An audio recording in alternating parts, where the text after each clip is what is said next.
day, everybody. My name is Denis Collier, and welcome to what you might call the autumn of year one of the Athletes of Canada Elite Sports Science YouTube channel / podcast. Now, just this past winter semester from my class at the University of Toronto about nutrition, athletics, performance, and behavior, I had the idea to start this YouTube channel, and I had the privilege of doing 10 amazing interviews with 10 incredible Canadian athletes about the science behind their sports. And I'm very, very thrilled here in the autumn to offer this series devoted entirely to one sport, that being the great sport of football. The lineup includes 3 great Canadian football athletes that I really think, between the 3 of them, covers a really, really diverse array of football skills and experiences. And then to supplement the conversations with these 3 athletes, there's 3 more interviews with experts working within the game of football in a variety of different domains. And so without further ado, it is my great privilege to kick off this football sport science summit by having a conversation with Montreal Alouettes Grey Cup champion Bryan Chiu, who, at the time of he and I recording this conversation, was getting ready to be inducted into the CFL Hall of Fame. By the time the interview airs, he will have actually been inducted like a couple weeks before, I think. So clearly, Bryan Chiu, CFL Hall of Famer, might be all you need to know about him, but in case you want to know a little bit more, here is the bio of Bryan Chiu. Over the course of Bryan Chiu's 13 seasons in the Canadian Football League, he was the All-Star center for the Eastern Division 9 times, a CFL All-Star 7 times, and in 2002 he won the award for the league's most outstanding offensive lineman. As a player, Bryan won Grey Cup championships in 2002 and 2009. After retiring, he had multiple stops coaching in the CFL, including a 3rd Grey Cup title in 2016. Today, he's the head coach for his hometown Vancouver College Fighting Irish. In September 2025, Bryan was inducted into the CFL Hall of Fame. Bryan Chiu, please tell us where you were born and raised. I was born in Vancouver, BC. I was born in 1974 in Vancouver, British Columbia. Bryan, why football?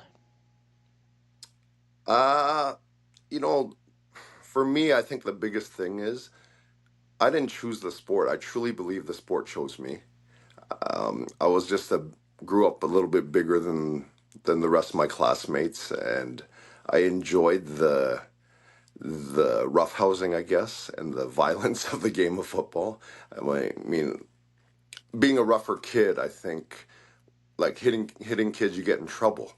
But I think when I found football, it gave me the ability to get my physical, contact, I guess, that fix. And I really enjoyed the strength of the game, if that makes sense. Bryan, I got to piggyback on that already, man.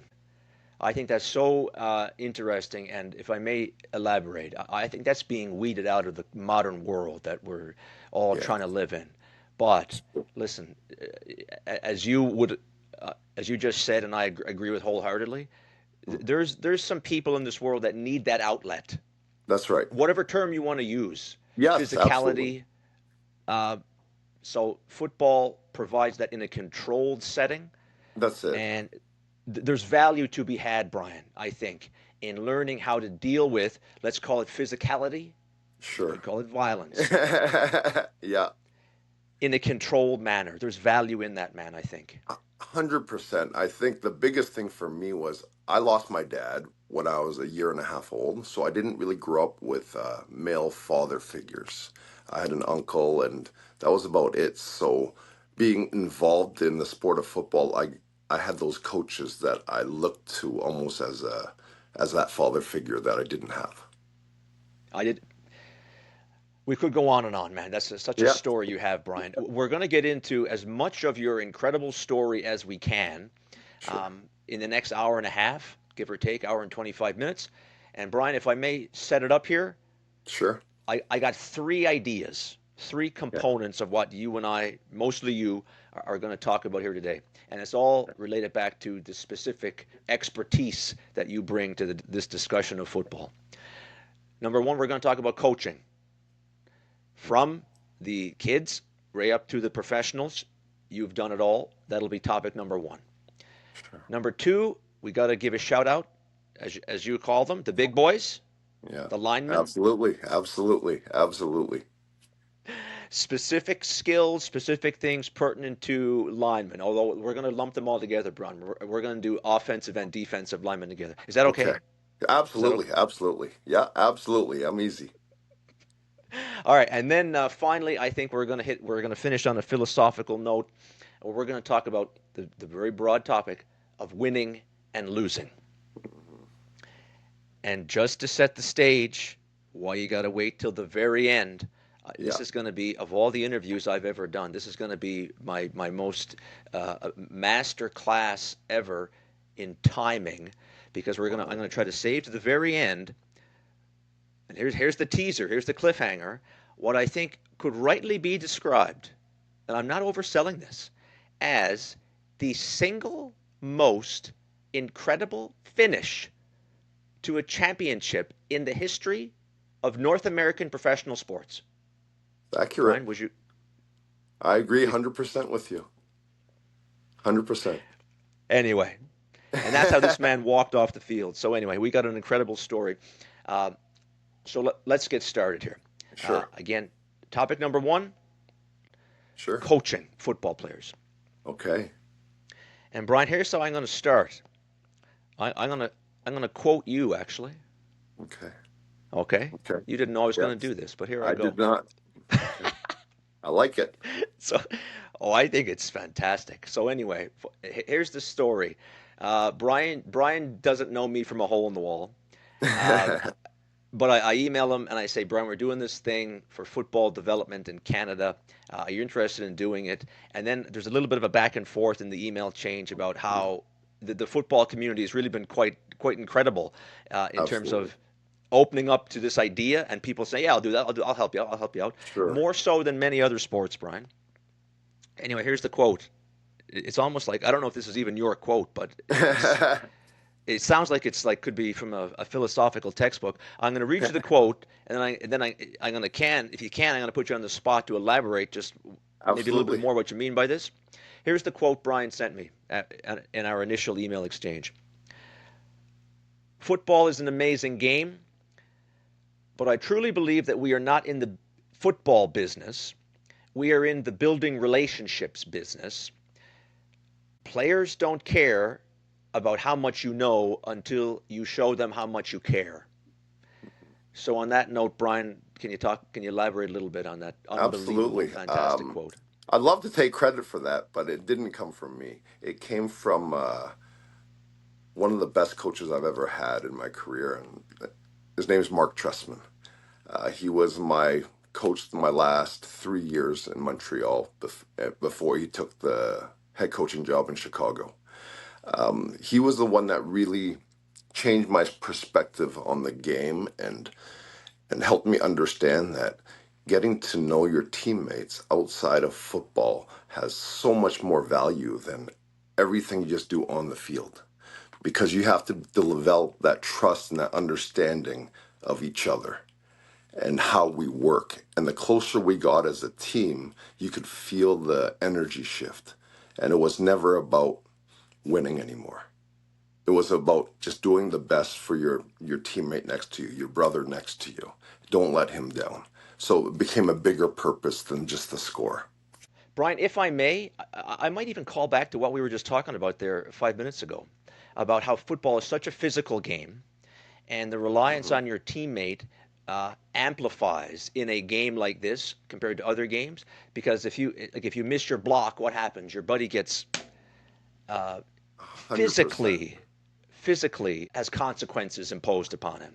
It's not like you get 100%. scored on. It's just a score. It's that physical component we were talking about rears its head again Yeah. in what you're talking about, I think.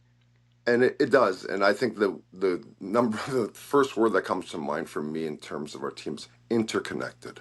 That's what we were. We're truly interconnected in every way. I mean, I couldn't do my job without the guy next to me doing their job, right? We were all parts of the whole. I think we're going to come back to that a few more times before we're done here. But Okay. let me carry on here about some more general knowledge coaching questions, Bryan. I took a Yeah, sample of some of my buddies here that are in football more so than sure. me, real football people, Okay. and they directed me to a certain few questions for you, like this one, for example. Bryan, can you Sure. talk for a few minutes about when in the process, okay, we identify football talent and begin really channeling them toward football specifics, shall we say? If you can give us like a rough age Ooh. or a stage in life, or the question is, at what point do we identify what might be elite football talent and really, put the pedal to the metal about channeling them in football specific directions? What do you think? That's a fantastic question. That is a fantastic question. And I don't think there's the right answer. I think for me personally, being able to coach at all levels from high school to university to the pro level, in my opinion, the high school boys should be multi-sport athletes. I do not believe they should just be solely focused on one sport. That is not the answer to me, in my opinion. I You think it's too early to identify kids into what sport they need to play. I think they need to play an array of sports and again, let the sport choose them. What I see a lot nowadays in the high school level is a lot of the parents living through their kids. So they might not necessarily love the game, but they're pushing their kids to love it, if that makes sense. yeah, So I yeah, don't think yeah. there's really a right answer on it. I think as you leave high school and go to university, at that age, 17, 18, you start figuring out the kids that really have a potential to go to the next level. And again, Dennis, Yeah. football is a tough game. To put on 15, 20 pads of equipment in the summers and the time commitment, you have to truly love this game. And the only way I know how is when the game comes to you. When the game comes to you. That's a Yeah. that's a good that's a good line too, Bryan. So that was kind of a question geared towards what you're doing these days, Yep, absolutely. coaching younger athletes. Yes. If you were to identify, Bryan, because you've also coached right up to the professional Sure. level, if you could identify one or two, maybe the biggest changes when you go up to the professional level of coaching versus what you're doing now, what strikes you as maybe the biggest change or a couple of big things that are different in the coaching at these differing levels? I think the biggest thing is that as you move up in levels, it becomes a business. It truly becomes a business. And what a lot of people may not know is as you move up into the professional ranks, it's not necessarily the best players will play. It's you got to fit salary caps, there's injuries, there's Yeah, like yeah. ratios you got to play around with. So there's a lot Mm, of politics involved as you move up. And you're kind of, as a coach, you're kind of handed players that you need to coach. mm, And if they don't do well, mm, your job's on the line. And mm. whereas for me now, coaching at the high school level, I truly believe it's the most rewarding job I've ever had. It has nothing to do with Really, eh? salary or anything else. It's because I get to impact young men. Because what people don't, not, I think some people do realize, but in high school, you're more than a coach to a lot of these boys. You're that father Yeah, yeah. figure. You're a counselor. You're just an ear for them when they need to Hmm. be seen and heard. And I feel like I'm making more impact at this level than any other level. Very, I did a bit of coaching myself, and in Hmm. hockey, and I can agree 100%. I always say it's added to my life on this earth. 40 years from now, 50 years from now, when Yeah. I'm ready to Yeah, pack it in, I'm absolutely. going to look back and say, I'm glad I did those years, Of course. Of 100% course. for the No one reasons you regrets mentioned. it. Here's another question about, let's call it styles of coaching. Sure. Okay. Sure. And the question is about, Bryan, whether or not in your opinion, you, for lack of a better way to put it, you coach everybody on the team the same way, Yeah. or you say this is an individual kid or pro who has whatever kind of personality, different needs. I'm going to adjust my coaching style for the individual. So that's the question. Pretty high level, Okay. hard Yeah, to answer, I know. But absolutely. whatever thoughts you might have about My that thing topic. I mean, every team I coach, I always say the same thing, and I live by this. I will treat every player fairly, but I will not treat everyone equally because everyone, if you're at different levels, I'm going to That's push a good one. that guy a little differently. I will treat you fair, meaning I'll be honest with feedback. I'm going to coach you as hard as you can physically go, but Yeah. that hard could be different than the next guy that could take a little more. So it's just I just need them to understand that it's fair. It's not that I dislike you or whatnot. It's just this is where my baseline is, and I'm going to coach certain guys based on their abilities. And that's not a knock because eventually they'll get there. Fairly, that's a great line too. Fairly, not necessarily equally. That's right. That's right. That's one of the principles I live by. Let's jump ahead here a little bit. We're not going to jump ahead. We're going to tease Yeah. what we're going to talk about here in the last section. Talk about winning and losing. And so I'm going to work this into this section here about coaching, and especially Brian, your current coaching gig. For those Yes. of you that don't know, Vancouver College, you guys are doing pretty darn good. Well, we've been very fortunate. I mean, I've been on this job for 3 years now, and it's funny we're speaking today. We lost our first game yesterday in 4 years. Brian, I did not know that. Absolutely. So I brought an American team up because again, when you have too much success, that's also a downfall. So we need competition and we need to be put back into our place sometimes. This So is it was, wild. yeah, that's what happened. So we lost a lot. We took it on the chin and now we'll regroup. Brian, listen. And folks, I'm telling you, we have never spoken before. It's like the man is reading my screen here. Brian, what I was going to ask you about, so I didn't know you guys lost yesterday. Yesterday, Yeah. you said it was? Yeah. We lost And so yesterday. that was. Let's put it in perspective. That was your what were you before that? That was your first loss, and how many? And we had 39 in a row. And then we just lost yesterday for the first time. So I did. Man, what timing, Brian?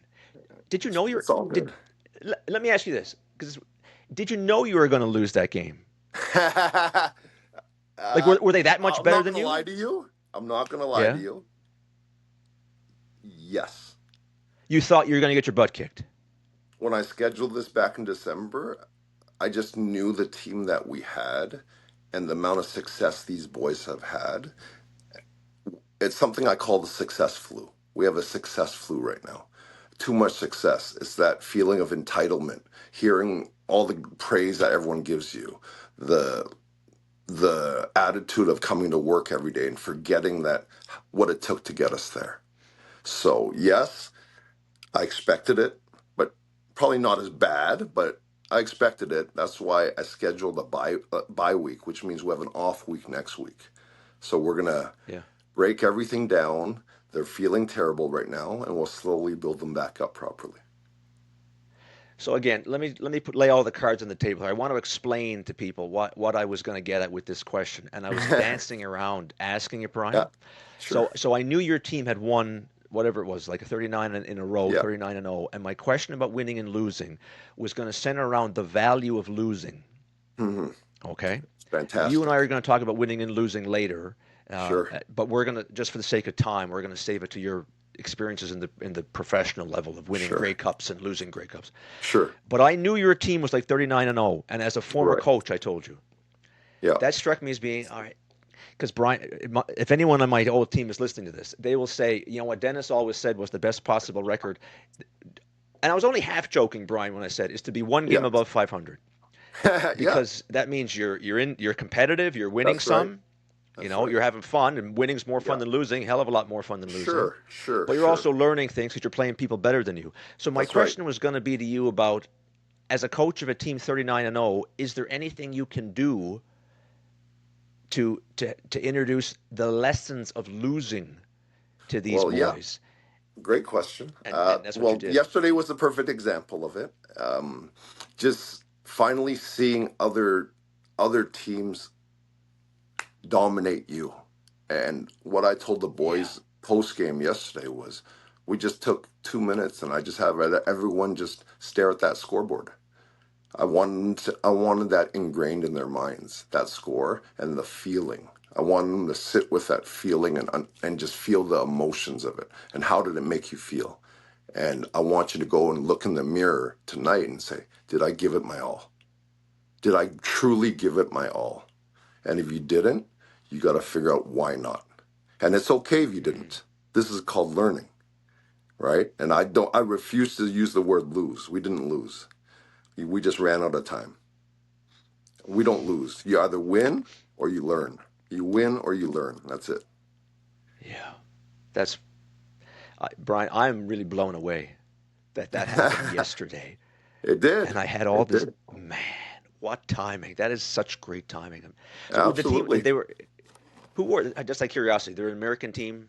Yeah, they came from Washington, Linden Christian in the States. They're a very good team. Very good team. So it Yeah. was one of those where they were just bigger, faster, stronger than us, and it was okay. It was a good thing because you learn so much more. You can coach so much better after losses. I truly, Yeah. truly believe that Yeah. because everyone has to That's look in the mirror. I I couldn't have hoped for a greater story than that. Man, oh man, that is a really cool thing that that happened. And like I said, folks, no preconceived timing on this. We didn't Yeah. know that happened, but wow, Bryan. Okay, wow, that's a good end to the coaching little spiel here. I think Okay. I couldn't hope for a better note to end it on. Actually, wow, amazing. Perfect. Uh, let's move into the second section of things we were Okay. going to talk about. For all the big boys out there who are trying to play the line, we've got a Hall of Famer who did that in the Canadian Football League. So let's talk about some lineman specific things, Bryan? Sure. While I'm doing that, I'm going to try to bring up my little graph here. Can Wow. you see that? Oh yeah. Oh yeah. All right, so Bryan, we're going to talk about linemen. I think we have to begin the conversation by acknowledging there is a fairly high point of entry necessary, I hmm think, Bryan, to Yeah. be a lineman, and that is you got to be a relatively big human being. That's Now, quite now, accurate. Yes. in the sport of football, you can be a regular sized dude and still play the game of football. Yes. It helps to be big in all the positions, but Yeah.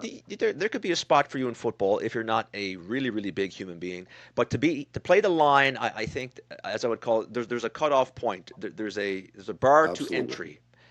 And Absolutely. here's the data, Bryan. This is the most up to date because I had a hmm student put it all together. Weights, and he has the heights too, by the way. I didn't put up the heights, but this is Jeez. the weights of CFL linemen. Okay. So 45 guys on the offensive line, 5 times 9, 45. And actually, he got the D line as well, but he took the top 5 guys on the depth chart for the D line. Wow. So another inside joke that some of my students might know about me, they say, Bryan, or I say to them all the time, I don't have any tattoos, but No. if I was to get a tattoo, I would get the bell curve, the normal distribution, because it explains so much. It explains Love so it. much, and Yeah. I think if we had a bigger sample size, you'd see, well, the blue bar representing the offensive lineman is kind of Right. coming into that Yeah. distribution, and I think the D line would as well if we had more data points. But hmm anyway, the average O line in the CFL, 312 pounds. That's average. The Yeah. smallest guy, 285 on the offensive Wow. line. Yeah. The biggest guy, 343 pounds. That's a big human being. Oh D yeah. line's a little bit D line's a little bit smaller. Average was 271, hmm 230. That's right. Yeah. The smallest guy in the D line, That and a makes sense. 320-pound D lineman. Yeah. Oh yeah. What I want to also last thing I'll say, Brian, before I put down this graph, I do want to talk about, and you'll give some insight here too, coming up in a second. You see the area in the middle. There is some crossover. There is Yeah. some crossover. Yeah. What I mean is, like, there's some sizes that D linemen or offensive linemen might fit hmm into. Yeah. So maybe I'll start there.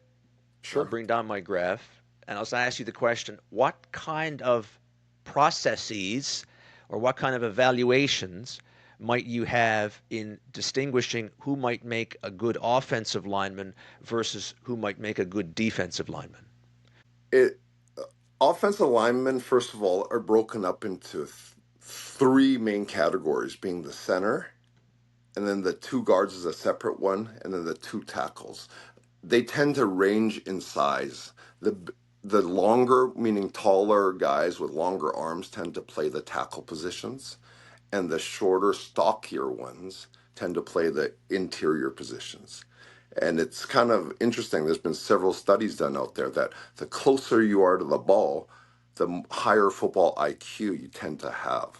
And it's not a coincidence that the center and the quarterback does all the communicating Yeah, in yeah, terms yeah. of the communicating all the line calls or whatever, the plays to your buddies, right? So Yep. it's different. But if you're going to compare, what I like to say, offensive lineman, the prototypical offensive lineman is very similar to what a gorilla would look like, meaning a big stout chest, low to the Yep. ground, long arms, and powerful. Yeah. Yeah, yeah, That yeah. like that is like every offensive lineman's coach's dream. Someone like that with a low center of gravity, and they have such great balance, right? So Yeah. that's what an offensive lineman really is. Whereas a defensive lineman tend to be quicker. They're quicker, they're a little lighter, but they're way more agile than offensive linemen are. That's why they're a little bit lighter too, because they have to be able to run sideline to sideline. Sure.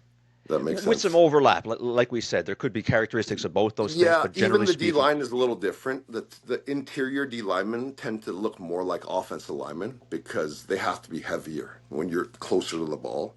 Whereas the yeah. defensive linemen that play on the outsides are much lighter, but they're Yeah. fast. So those are the defensive ends. Bryan, talk more about what you said there. That was interesting about the football IQ component. So when I asked the question, you broke it down even further, talking about where guys might line up on the O line. Yes. And what I was going to ask you about next was what makes a good center as opposed to any other position on the line. Uh, the football IQ component is such an interesting component. Yeah. Just talk a bit more about that, Bryan. I think as a center, what I know is this: you have to know everyone's job. Like you have to Yeah. know all five guys' jobs, and you have to walk up there, identify what the defense is doing. First of all, you Yep. call Yep. whatever they line up in. You make all the calls, and all the calls start at the center, passes to the guards, goes to the tackles, so that the five offensive linemen are almost like dancing bears. They all kind of know where to go. We all have to be fluid in what we're doing. If one person does something different, it's a bad play, right? So Hmm. that the center is basically the quarterback for the offensive line. That's who plays center. The guy, good communicator, good football Absolutely. IQ. Yeah. Let's talk about here's. I'm going to rearrange my questions here because you just Sure. hit on this. How five offensive linemen need to act as a unit, basically. Yes. I did a bit of research, Brian. Did a bit of homework. When you were in Montreal, the Alouettes always had Yeah. great offensive lines. There Yes. were some years, folks. Let me read up my numbers here. There was 2003, 2004, also 2008. Listen to this, folks. Four out of the five linemen were Eastern Conference All Stars. Yeah. There was also years when you guys had three out of five that were CFL All Stars. So every year, pretty much you're there. You are a member of a great offensive line. I think is fair to say. The question, Yeah. Brian, and this is another high level one. Thank goodness you're here today. Hmm. Any advice you might have on the individual level, if you're a lineman trying to be the best lineman you can possibly be, but you're on a bad line, or not bad, but not so great. You know what I'm saying?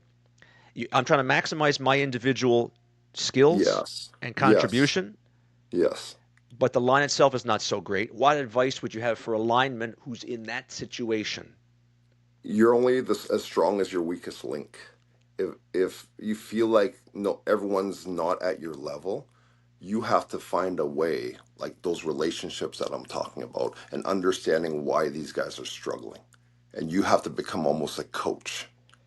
There's a level of trust and communication because you guys go to war together, that you can sit down with this man now that I know on a personal level, that I can say, okay, what don't you understand? And it's okay. There's no full transparency. There's no judging. Let's fix this. Because at the end of the day, my job is dependent on his job, right? So we're all in this together. We got to make it work. It's not a coincidence, that every answer comes back to we got to make the team work. Hmm. Yes. Yes. Like That's that's the the answer in answer. this sport. That's the answer. That's the That's the answer in answer. this sport, man. 100%. So 100%. so interesting. So And interesting. that's like you mentioned, the offensive line. Continuity is a big part of it. I played beside my right guard. He's in the Hall of Fame now. Well, I think there's four of us now in the Hall of Fame. But I played with these guys for 10, 11, 12 consecutive years. It came to the point where you don't have to communicate. Like you literally didn't have, I could walk up there and we just all knew what we were going to do.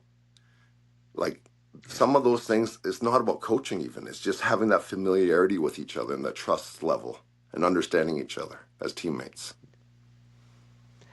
Fantastic. All right, let's talk about developing linemen on the football field in a practice setting, not a game setting. Just Brian, off the top of your head, give us an overview as to what specifically the linemen are doing Sure. on a day-to-day. I know it's a broad question, but on a Yeah, day-to-day practice absolutely. type situation, they're doing different things, obviously, than Sure. receivers or QBs or 100%. anybody. Talk about what you think is fundamental in a practice situation for the goal of developing good linemen, and maybe if it's different in developing D linemen No, and O linemen. okay, so offensive linemen, we do all the things that everybody would hate. It's very repetitive things, and they all. If you really look on a football field in any practice, I challenge your listeners and your viewers to, if you go to practice, watch. The offensive line is always put in the corner, just like go in the corner, and it's like they're forgotten. It's just human nature. There's this thing called like we're treated like mushrooms. Just keep us in the corner, right, and feed us manure, and we'll be fine. But that's where the most work gets done. Fundamentals and agility. The number one thing you'll see offensive linemen do is footwork. Footwork. Like Footwork. you'll see all five guys stepping right, stepping left. And whether it's 6 inches or 10 inches, it makes a difference. It has to be identical. Because spacing, every little minute thing, we all have to look the same. Timing. So we spend a lot of time working as five.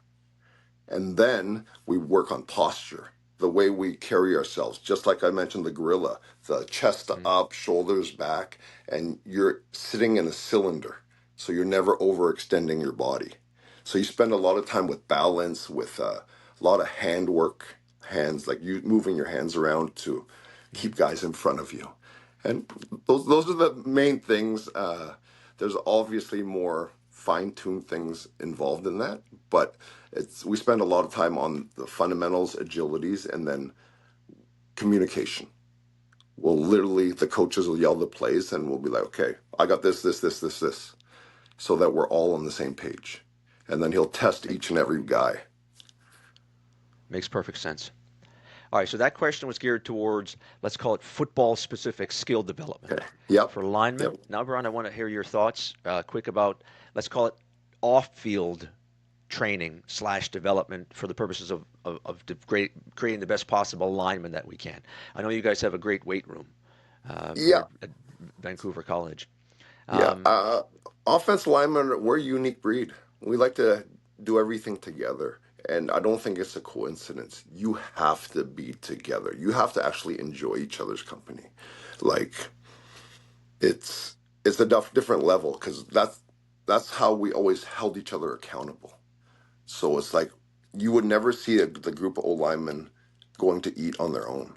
Everything's as a group. We'll go there to eat, and then we'll all go watch film in a hotel room in someone's room together, where it's yeah. like you live and breathe everything together. It's really like to another level, to another level. Building those trust, Relationships, communication, relation. relationships. Yeah, absolutely. That's what you. Keeps going That's what you back. said to me. That's what you said to me in the first email. Relationships. Yeah, yeah, that's what Um, it is. as far as the conditioning that linemen do, that might be different than Yeah, their other teammates. yeah, It, mostly weights, Brian. Here, I see sometimes in my yeah. experience, the linemen are on the field and they're running, and the sports scientist in me always kind of scratches my head. I said, I don't know if that's the best possible thing for these, big dudes to be Yeah, doing. yeah. Um, talk It's a bit about the different. types of training they do in the. For offensive linemen, it's a lot of if we're going to be running, it's usually no more than 5 to 10 yards. We keep everything short because it's not realistic Exactly. to see these 350-pound men running 100 yards because God, no. that's not football. Like, when are they ever going to do that in a game? We should be Never. practicing things they practice. So what we practice is when the ball's thrown, you run 10 yards. That's all I need from you. Just Yeah. get that muscle memory. Just burst for 100%. 10 yards. Just burst for 10 and then regroup. So everything linemen do is more for 5 or 6 seconds during a play, using your power, using your feet, and 5 to 10 yards max of running, and then you come back. Whereas the Using what receivers you're and the good D at. line are running, right? So Yeah. that's the best thing about football, Dennis. Like, everyone can play because all different shapes and sizes. Whether if you're a fast guy, you go play this. If you're a big guy, you play this. It's the ultimate team game. Yeah. Yeah. I agree. And I might add, Brian, to me, it always struck me as being potentially not just serving no point towards the actual football game. Mhm. It seems to me it has the potential to be demoralizing for a lineman if you're making them like run these great distances. Like, but by definition, it's not what he or her is good at. Right. So stick to what you're good at, man. Short, powerful, strength. That's your game, man. So rather than try to make you something that you're not. Yeah, I think a lot's changed with football over the years. I think that mentality has shifted quite a bit where we're not making the whole team run 100-yard sprints, whereas teams are now breaking it up. Okay, linemen, you're going to run 10-yard ones over there. Receivers will run the longer distance ones. So it's getting better. Back in the day, I Yeah, felt like people just ran for the sake of running. And we don't have enough time on the field with these boys to waste our time doing things that won't apply in the game. interesting. Yeah, yeah. Here's another question. It's Hmm. kind of related, and it's getting back to the larger than average size of these Yeah, linemen. There yeah, might be, Brian, and you don't need to name names, obviously, yeah, or just any kind of stories or experience you might have had. I'll call it with weight issues with sure. guys trying to play the line, and maybe it could go one way or it could Yeah, go the it other goes way. both ways. It goes both Yeah, ways. guys trying to get Um, get big enough to play the line, yeah, I mean, or we've had, sorry. no, I've heard stories that some guys, maybe I don't know if it's in the CFL, but I've heard in the NFL it's written into contracts like Yeah, you can't weigh more than this. that's Like if accurate. you get over Yes. this weight, that's Yeah, accurate. there's a fine. Yeah, there's a fine. There's fines involved if you don't hit a certain weight or if you go over a certain weight. I mean, I've had teammates in the past that were over 350 where they'd have weight clauses. And I was a little opposite in that I struggled to get to 300. I'm not a big guy. Like, I was never very big. I'm probably the smallest guy to Relatively, play this. I mean, I was 6'1", what 285 maybe. I got up to 300, 285? but it took a lot of work to get to 300. Like, it took a lot of Yeah, work, yeah, like just eating, right? So yeah. the it fluctuates. You're right. There's some really big ones, but if you really understand the lineman, the center's usually the smallest guy. He's the smallest guy because the quarterback's behind him. He needs to be able to see over you. If Hmm. you're 6'6", the quarterback can't see where to throw to, right? So it usually starts small. The guards get a little bigger and stockier, and the tackles are the tallest. Hmm. That's an ideal line. Yeah. Let me ask you about the weight thing again. I thought this is Yeah, very interesting. You said you've seen it go both ways, eh? yeah. Guys trying I to mean, get to yeah. certain weights and also Yes, guys, struggling to get under. I that's wonder right. which is worse, Brian. Which is worse, would you say? Oh, for the individual? I can only speak for me. I think it's harder to make yourself gain because for me, I knew I was gonna gain the weight, but it wasn't healthy weight. They just wanted that number, right? They wanted you at a certain weight, so you got to find a way to do it. So you just eat whatever, and that Yeah. really went against who I am, because this Mm, is what God gave me. This is who I am. yeah. So, Would there ever be a situation? Let's say the guy, he's a good football player, generally speaking. hmm Started as a lineman. Could Brian? Any situations come to mind where they said, "Look, it's not working for you on the line. We'll find a different spot for you to play. Maybe a D lineman becoming a linebacker, um, it's or rare, but it or happens. an O line." It happens at times. Usually, what happens is if you're going to change positions, the offensive line is usually the last stop. The Meaning, last like stop in what way? What if do you mean? you're an average defensive lineman, if you're an average Yes, defensive lineman that may not make it, they may tell you to add 20 pounds and move to the offensive line.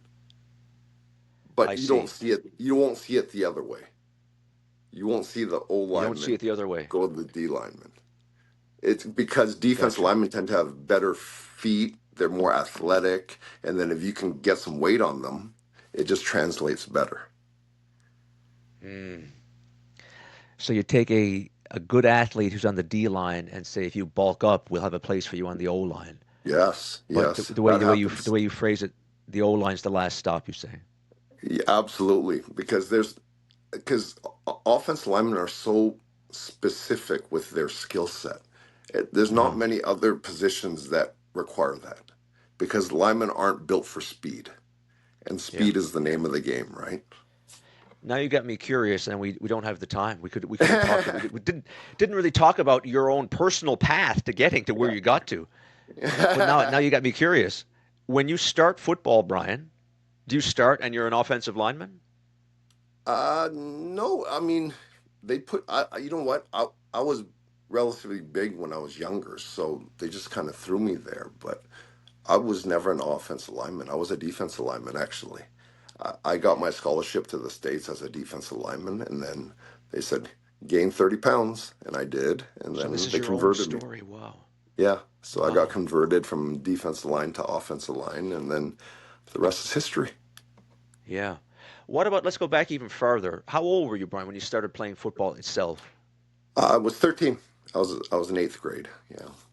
Eighth grade, you start playing football, and your position at that time is? Center and D tackle, both ways, center and D tackle. So I played at Vancouver College. Well, the school I coach at now is where I went to high school. Yeah. And you started there as a center, which is where you wound up in the CFL Hall of Fame playing. Yeah, funny, huh? Full circle. Full circle. So interesting. Okay, let's shift gears on that Sure. note, and let's start talking about winning and losing, Brian. This will Okay. be a really, I Yeah. think, fascinating way to finish up here, our third and final section. Yeah. And in the interest of time, I'm going to Yeah. try to abbreviate this as best as we Oh, possibly you're can good. to, to only talk about to only talk about your Grey Cup wins and losses. So the highest level possible in this country of professional football. Sure.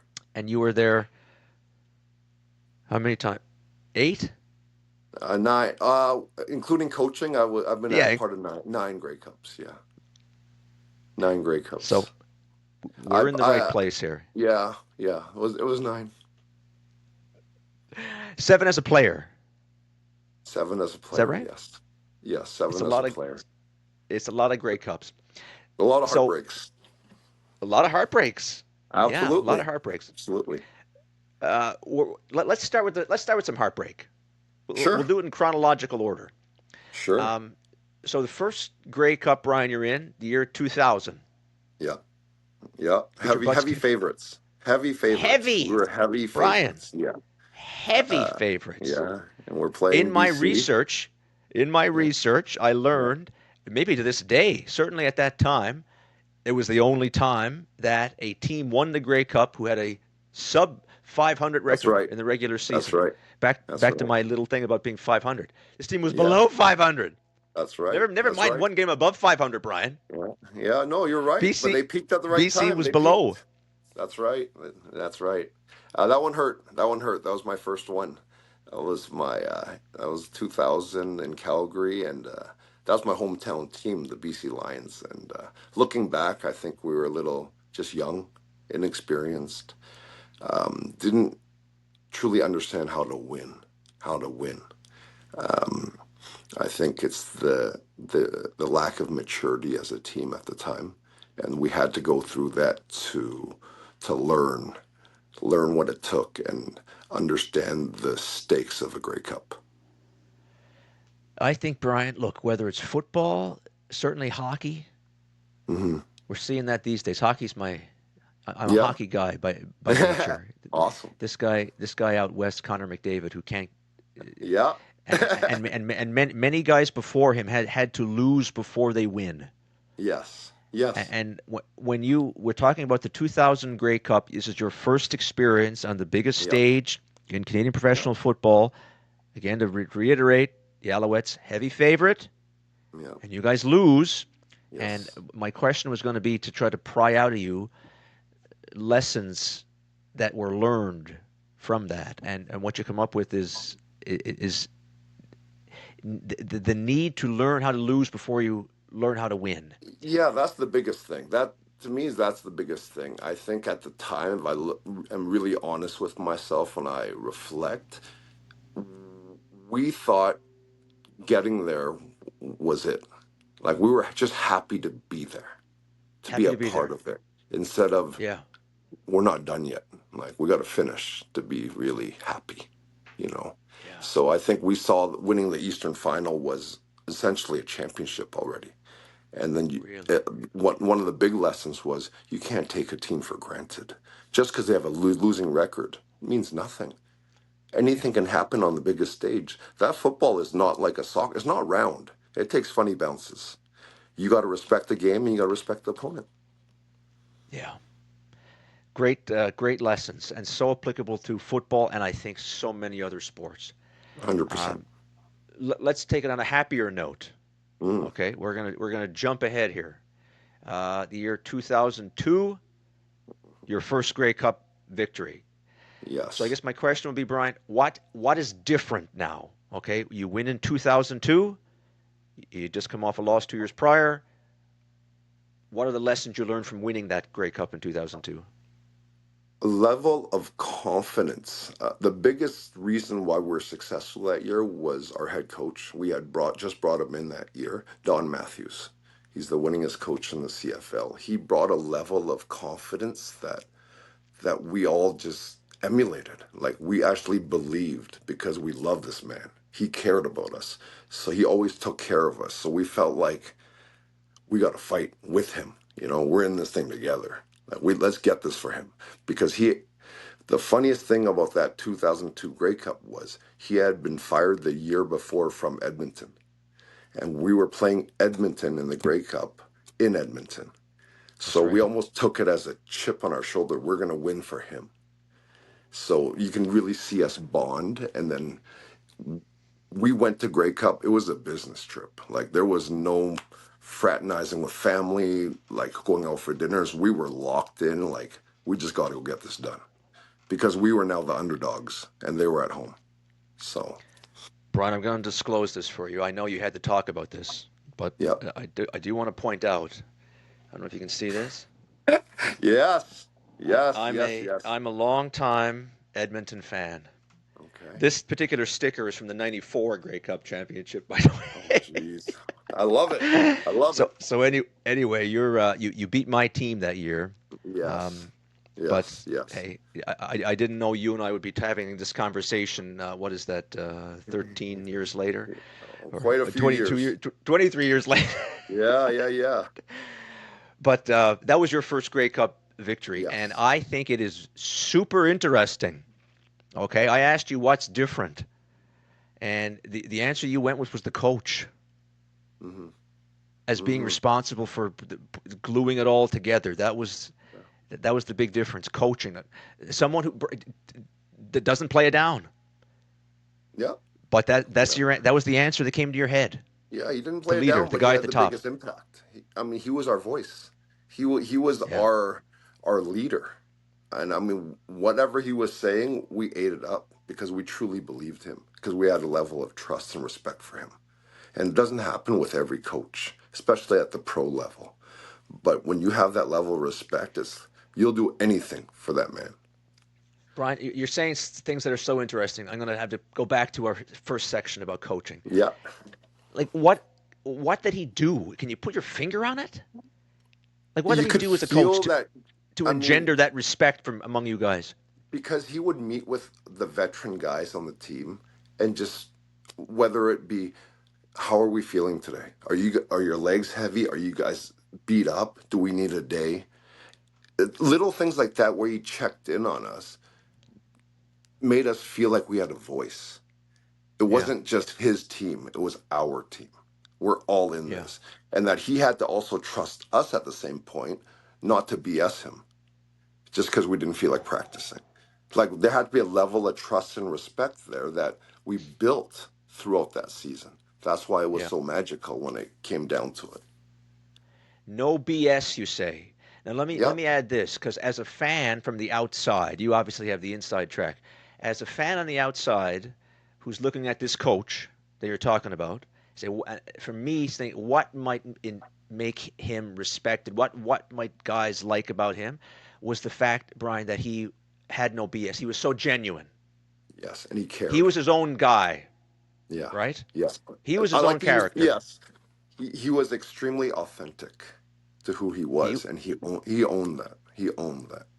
And we could yeah. feel that. And I mean, those are the lessons that we all carry with us to this day, right? All these coaches have such huge impacts on us. Hmm. It's time to pay Such it a forward. Yeah, man. And that's Bryan. What can I say? I think that's one of the reasons why you're sitting here today talking to me is because you genuinely believe that. Yeah, All right, let's keep flying through here. So that was the first sure. Grey Cup win, Yeah. 2002. Now we go through.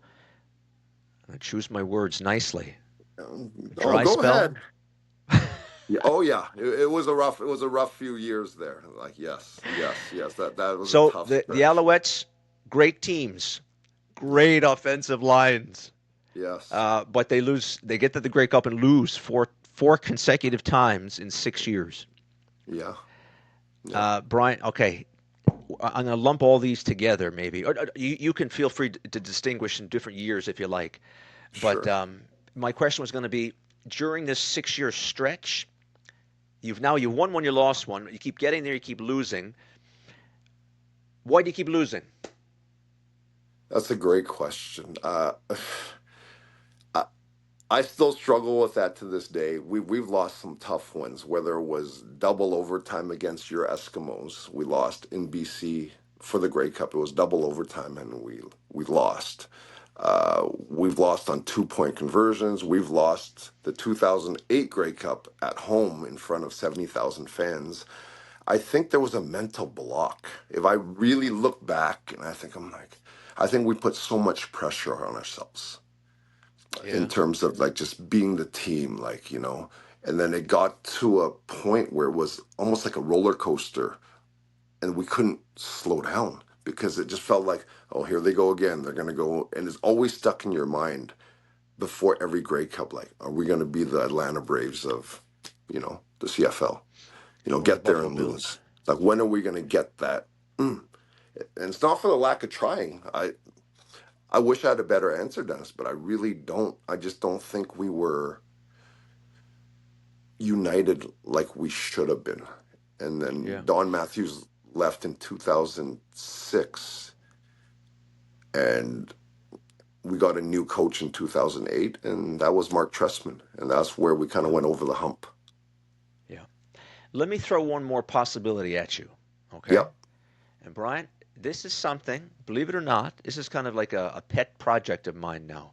And sure. honest to goodness, this has come to me. It's almost like a thesis of mine that I've arrived at by talking to people like you, these high level athletes. And on that note, I think high achievers like yourself, there's a tendency for them to resist my idea. Okay?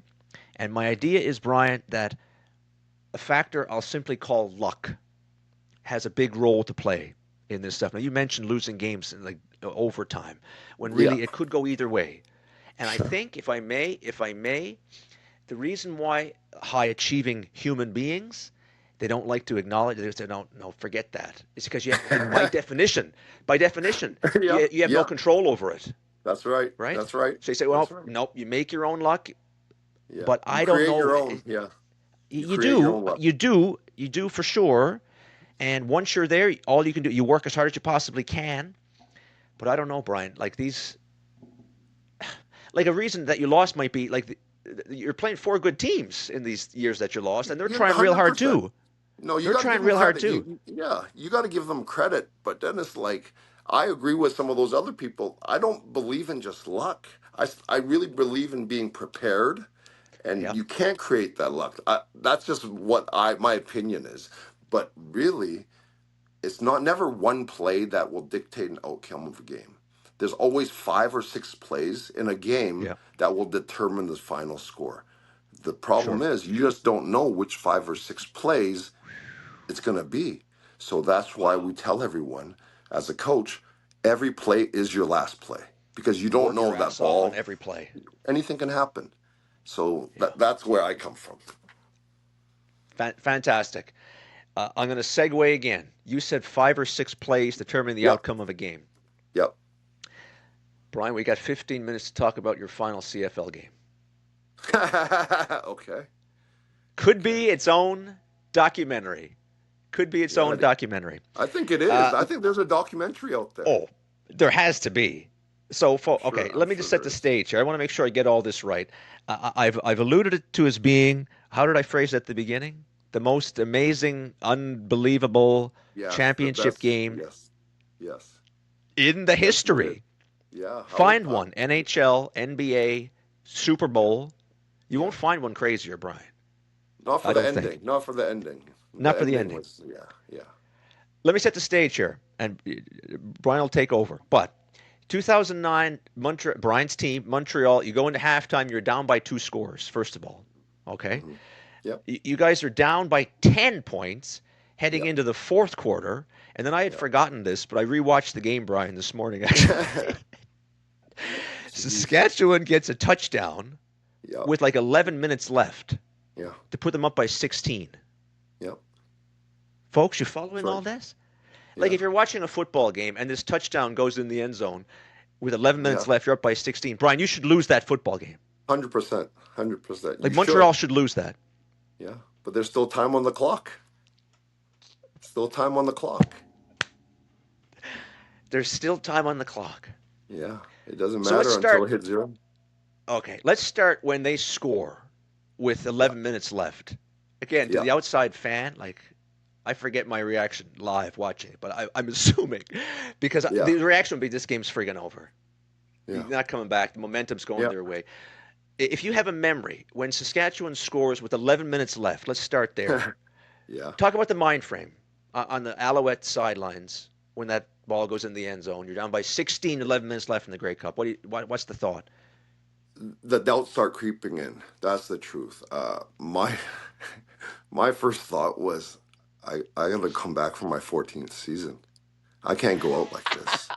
I mean, my original goal, Dennis, was to retire the year before if we had won Okay. the Grey Cup in Montreal. Like to me was the fitting end for me. Oh, yeah, Win yeah. at home and move on, right? Yeah, yeah. So that game and that 13th man game in 2009, that was my first thought was, oh, I guess I got year 14 coming up.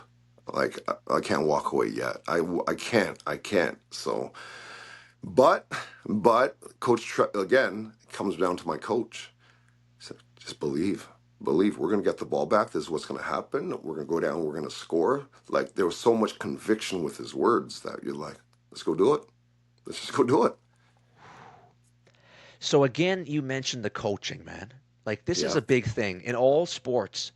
That's another commonality, Brian, I've heard in all these athletes. They mention the coach, the coaching, the hmm coaching.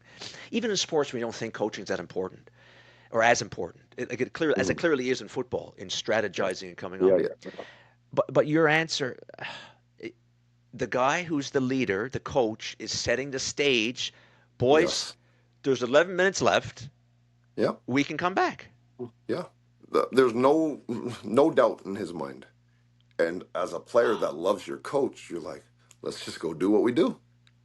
Yeah. I mean, if he believes in us, we believe in us, so let's go. Yeah. And And it I'm was going to just that assume mental toughness. He had really good mental toughness with him. Incredible. like these are lessons like you can't teach these. You No, lived it. I'm going to you assume have like to you live it. take this into your own coaching today. These kind of lessons that you 100%. learned. Like 100%. if you were in that situation at Vancouver College, you'd say the same types of things that Tressman Oh, says to you guys. Dennis, I am a reflection of all my past coaching. Like, I cannot take any credit for this. This is all from things I've learned that have impacted me so much in my career, and I'm just passing it forward. Like, I'm really just giving these kids a head start, right? That's the Yeah. ultimate goal because I know this works. I know it Yeah. works because as long as they know you love them, they'll do anything you ask. Wow. Okay, let me. I'll keep setting the stage for you. Yeah. CFL fans know. I don't think I've actually mentioned why this is so incredible yet, Brian. But CFL fans know this is, and you've alluded to it. This is the 13th man on the Yeah. field game. Basically, the situation is the Alouettes they're down by two, only a few Hmm. seconds left. The last play of the game, and they're trying to kick a field goal to win the championship of Canadian professional football. Kick goes up. Duval misses, Hmm. um, but there's too Oh, many men on the field. oh, They get to kick the ball again, and Montreal wins the championship on a penalty for having too many men on the field on the last play of the game. That's where the game ends. I'm gonna yes. obviously ask you what you thought during that process, but let's just Mhm. backtrack one quick step, Brian. Yep. Between then and Saskatchewan's last score, when they're up by 16, okay, can you take us through those 11 minutes leading up to this last chance to win the game on a field goal? Was Yeah. do you remember a point there where you say, "Boys, we might do this"? Like, to talk us through the emotions of those 11 minutes prior to the final attempted field goal. I think there was just a level of calm because there was four or five of us that had at that time been to six Grey Cups at the time, I believe, or seven Grey Cups, and we had lost. So we had a level of calm. It was really calming at some point where it was like, it is what it is. You all you can do right now is play the best each play. Go do the best you can, and if things work out the way it's supposed to be, it is what it is. Let the football gods decide this. We're just gonna lay Hmm. it all on the line. That's where it came from. So it wasn't like anxiety. There were no more nerves at that point. It was just football at the end of the day. Just do your best. Every guy A looked. level of Every calm. guy. Yeah, just it's a calm and like a level of just peace. It Yeah. was just peaceful. And you wouldn't It think couldn't have. that in front of a crowd of that many people, right? But it was just, we didn't hear anything. It was just quiet. It was just, Wow. let's go to work. Brian, you might. I tell you, you certainly wouldn't think it. Uh, like for your team in 2000. Mm, Like if they were in that situation, they wouldn't be able to maintain such a calm. Would you say? no, It's through the years of the 100%. wins, the losses. We're Yeah, here now. it's a It's just level of, it's the experience. I think it's the years of experience. And there's a level of maturity, understanding that you can only worry about the things you can control. yeah. Like the things you can't control, don't waste your energy. That's Just focus on the stuff you can't control. That's it. yeah. Well, let's go up there then. Let's go up to the final play of Okay. the game. Now, you Yeah. Yeah. to tell us what you're thinking. So again, the stage is Alouettes are down by two. This is the last play. We're trying to kick a field goal to win Yeah, there the was no Grey more Cup. time. I mean, one thing that you didn't mention, Dennis, is that was interesting. I jogged off the field with our quarterback because I'm not on field goal, and I couldn't bear to watch it. I didn't watch the miss kick. I was You actually didn't watch facing it. the. No, I was. I literally just looked at the fans. I was just staring at the fans, waiting for their Wow. reaction. I couldn't. It was too much. Yeah, yeah. So I was watching the fans just for their reaction. And also And something you have no control over at that point. I can't control it. So I'm just looking at the fans, and I just remember looking up and seeing all these Rider fans celebrating. And Yeah, that's yeah. what, and I was like, well, another year of this, you know? I turn around, I look, I start seeing the league, the CFL, start handing out championship hats on their sideline. Oh, man. And I'm like looking at this, and then I look to the left, there's a flag. I'm like, no way, no way. And then that was Glenn called the 13th man. Glenn Johnson was the ref, I'll never forget it. He called the 13th man penalty, and we had a second chance. And that one I Wow. watched. I watched that one go through. I mean, You it's watched the not second often. one. I did. I did. I said, So why the change, Bryan? Because the same I situation, although now the it was ball's just 10 10 yards yards closer, closer. I think. Oh, but hang on there though. We have to talk about this kick. Bryan, your kicker Duval is not having a great day No, no. on this day. He shanked two Yeah, punts he did. like Well, badly. yeah, But you just said he's not going to miss two kicks in a row. no, You're that confident still, even I on this am. day? That's my brother. That's my brother. We've been to war so many times. I got to believe in that guy. I mean, if it's one of us, it's all of us. We're all in this together. We're all in it together. You have to have that But Bryan, confidence in your brothers. well, I find Bec- it very interesting Well, that no, you if he you couldn't. misses, but Dennis, if he misses, like I told you earlier, no one play dictates the outcome of a game. Five or six do. It's, So it's yeah. not his fault. We did. We all took our part in a win, a victory or defeat. A great lesson there for sure, because these games in this sport not infrequently come down to the foot of a kicker, and as you say, Yeah. it's not always just his fault. No. Now, listen. Threw now that I threw your brother under the bus, let, Yeah. let me redeem myself for a second, okay? Because I heard, and I think this is probably true, Bryan. He says that the reason why he missed the first kick, Yeah. he claims he saw the flags going up, Yeah. That's what I and that remember him that saying that. Yeah. and he said that threw him off, and like he knows it's not he knows it's coming back anyway. In his mind. Mm, So talking about the football gods, right. if the football gods had it, Bryan, that Saskatchewan had the right number of men on the field, maybe Duval hits the first kick to begin with. Maybe, or he misses. We don't know. We don't know. Like, I mean, history wrote itself, right? I mean, Yeah. when do you ever never?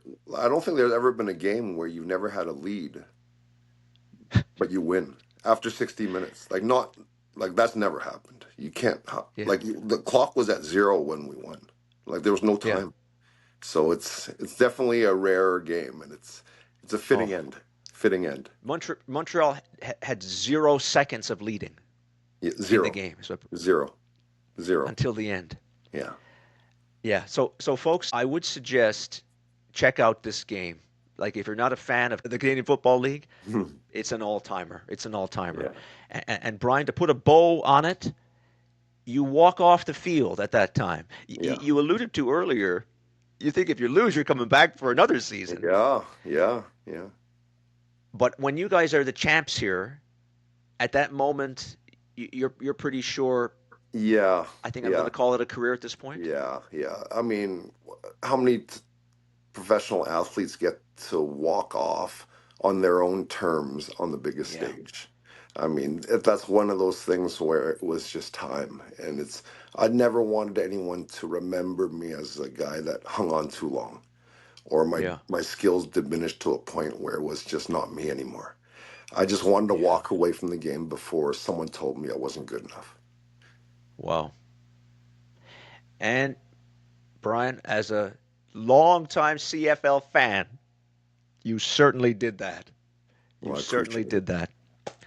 Unbelievable, unbelievable stories. We could talk all day. But Bryan, before I let you go, Yeah. do you have time? The last thing I like to do. Mm-hmm. It's a new game. It's a new game show, Bryan. It's sweeping Sure. the nation of Canada. It's called 10 Questions. Oh, goodness. Okay. Yee. It's just Okay. like rapid fire. Sure. Whatever you think, you'll love some of these, by the way. Okay. It's like just a whatever your first thoughts are, get to know Okay. Bryan Chiu a little bit Okay. better, and Okay. actually we can still learn from you about the game of football here Sure. in these 10 questions I get ready. So you're up Yeah. for Shoot. playing? Yeah. Let's do it. All right, 10 questions with soon to be CFL Hall of Famer Bryan Chiu. Although this is related to the first question, by the way. So you haven't been inducted yet, Bryan. In 2 weeks. In 2 weeks. Yeah. I think it's the At the time 19th. of this filming, yeah, is it? Yeah. So when this interview airs, you will be in the Hall of Fame, Oh, I as you and guess. I. Yeah. Okay. There you go. I'm I'm trying to get the terminology right. He's a Hall of Famer, CFL Hall of Famer. Question number one on this topic, okay, Bryan? Talk about how you heard you were going into the CFL Hall of Fame. My boys at the school surprised me. We had a team meeting scheduled, and when I showed up, I saw my mom, my sister, my family, and the whole Vancouver College football program was in there, and they surprised me with it. So it was just it was a perfect scenario in that. That's where I started my football and my career at 13 years old, and it's just fitting that it was there where I got told. So there's a really cool video out there too, by the way. I'm going to put a link here right to this video. But have you seen the video? I have. Yeah, yeah. It caught me off guard. Yeah, it was sweet. It's important for me that the boys got to see that because I always Oh, preach about not receiving individual accolades, but I also want to be able to see that it's possible for them if they wanted it. I told you we could keep learning from Bryan, even in his 10 questions. What's the last thing he said? It's not about individual accolades, Yeah. especially in this sport that we're talking about here today. Anyway, that was question number one. Hmm. How you found out you're being inducted into Yeah. the Canadian Football League Hall of Fame. Next question, Bryan. I actually got four of the same questions for you. Okay, let's call it like word association or name association. I'm going to give you a name of some of Okay. your old buddies here. Okay, and if you could summarize for us in just a few sentences what made them so good. Okay. Okay, Yep. I got four names for you. Sure. Anthony Calvillo. Oh, extremely intelligent, a leader through example, and someone I would die for. There you go. We didn't talk. We have another session coming up, by the way, to talk about quarterback play. Mm, But that's a teaser to talk about what made this greatest quarterback in CFL history, yeah, bar none. Anthony Calvillo. Okay, that was question number two. Yeah, Question number three. Let's get back to the lineman. yeah. Scott Flory. An ultimate technician, a true student of the game. I had the pleasure of playing with Scott for 12 years beside me, and he was always a step ahead. He just had complete control of his body, and his ability to recognize what defenses were doing against us was next level. Also in the Hall of Fame, by the way. Yep, yep, You'll be joining him there. yes. Question number four. Ben Cahoon. Oh, one of my favorite teammates I've ever had. One of the most humble, unassuming men that never wanted credit for anything. He taught me more than he'd ever know. You have never seen Ben Cahoon celebrate after a touchdown because to him it's not about him. We celebrate as a team. And seeing a guy like that, so humble and so like just happy for the whole team when he scores, speechless, speechless. Yeah. You're hitting on all the right notes, man, and you don't even know it, Bryan. I've long talked about not celebrating after a touchdown. Absolutely. Barry Sanders was a guy famous for this. Yes, yes, Run yes. through the whole friggin' team, Yep. drop the football. Act like you've been there This is, before. this is what I do. Yeah. I mean, I love that. And Ben was very confident, but his big thing was like, I'll be back. Act like you've been there before. I'll be back. Like, what's the big deal? It's a touchdown. That's what I'm supposed to do. So I Yeah. appreciate that. I'm trying to cover some of the different positions we didn't talk about here just Yeah. briefly, but so Ben Cahoon, not a No. physical No, You wouldn't just not at all. yeah, Intelligent. intelligent. Very All right, intelligent. the fourth and final one. I didn't know. I could have guessed you'd probably bring him up anyway. We've already talked a little bit about him, but I said we were going to talk about coaching here in this interview. So the fourth name that I had for you, Bryan, talk about again, Don Matthews. Mm. Winningest coach in the CFL. He taught me the love of the game, that we could have fun, and that we could have a family atmosphere where we could disagree and work. We could fight and practice and whatnot, but off the field, we're a family. So push each other to be their best. You can fight each other on the field, do whatever you need to do, but off the field, we're family. That's what I think of when I think of Don. I smile every time I think of that man because he just brought so much happiness and joy to our team. Yeah. All right, those are my four names for you. Let's change gears slightly. We're on question number 6. Question 6, 7, 8 are all somewhat related, Bryan. And now we're Sure, going to talk about some of the let's call it physicality related to sure. football. Question number 6, the question, Bryan, that I ask every single athlete. Mhm. What is Bryan Chiu's all-time 1-rep max bench press? 385. 385. I'm not the biggest. I'm not the fastest. I'm not the strongest. I can tell you that much. I think 385, however, it might be the all-time record on my podcast. Yeah, Maybe not. you'll find bigger. You'll find better. Anyway, it's meant to be more funny than anything. Absolutely. That Absolutely. question. However, the follow-up question is not meant to be funny. I'm trying to get some more of your insight, okay, Hmm. about football and the sports science of football. Question number 7, Bryan. Talk a little bit about quote unquote the combine and how important is it really? That's a tough one. I can speak for myself. I never went to a combine. Uh, I think like nowadays it's all about data and what's his hand size, his arm length, his how fast does Yeah, he run, how strong is he? But one thing you can't measure is heart and desire.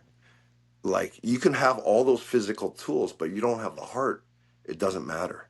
That's why yeah, if you look in the NFL, you see so many guys first round busts that don't work out, and they're spending millions on this data, but there's still a human element of it where you have to get to know the human.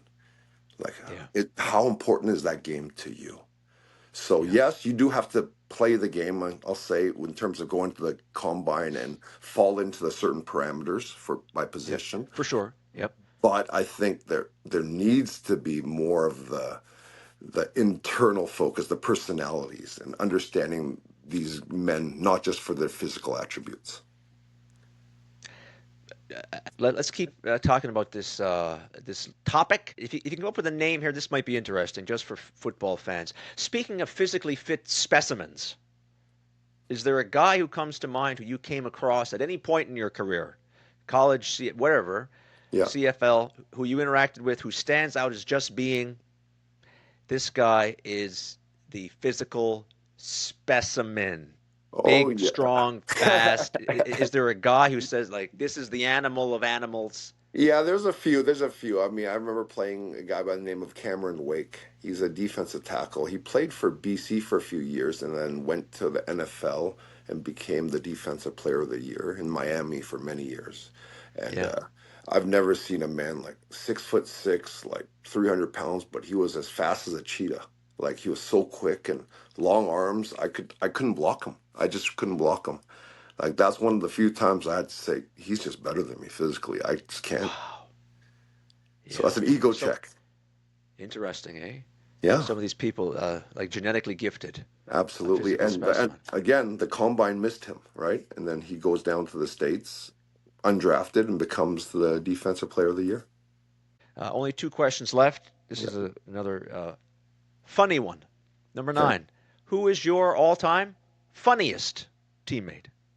Oh, Adriano Belli. He was a defensive lineman from Toronto. I mean, I, he was what the How CFL come? gave him a moniker called the Kissing Bandit. So he would just kiss Okay. everybody. Like he has that Italian influence. He would kiss every reporter, everybody. And in our in our world of football, it's very testosterone driven. Guys don't like being kissed, and he almost used it to another level. So yeah, So that all in good fun. But that was the absolutely. first. That's the first guy came to your mind. Yes, it did. That's funny. Yes. That is funny. All right, Bryan.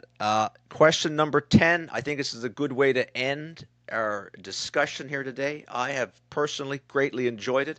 I thank you very, very much for doing My it pleasure. again.